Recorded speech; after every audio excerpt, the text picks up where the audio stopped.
Hello, everyone. It's your boy J Man at you here. We're in the year 2002 talking about the original most popular cartoon on Disney Channel, Kim Possible.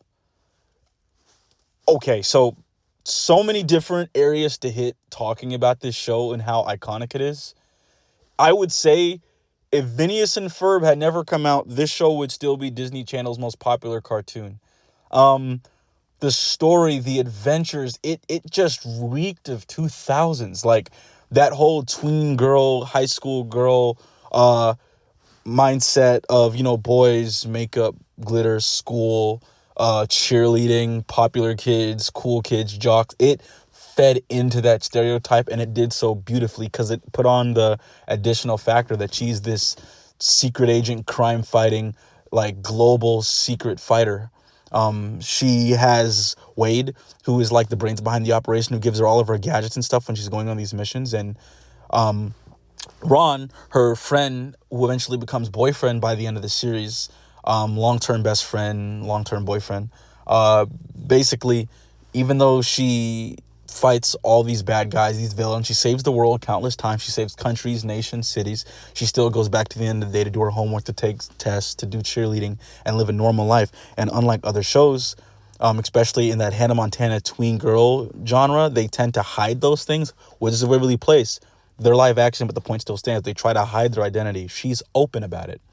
Everyone knows who she is. Everyone knows how famous she is. And despite that, she still wants to live a normal life. I think that's a very unique spin on it. But even more so than that, they do tease the whole will they, won't they vibe between her and Ron, but they actually get together. And I thought the series was going to end at that point, but they continued for a whole other season. So the movies from this show, phenomenal. A Stitch in Time, amazing. And then What's the Stitch?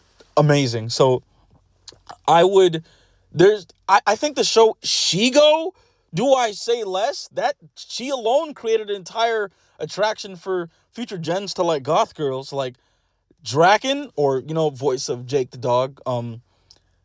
This show is iconic. I really don't think there's much I can even say on Kim Possible. Otherwise, that if you know, you know.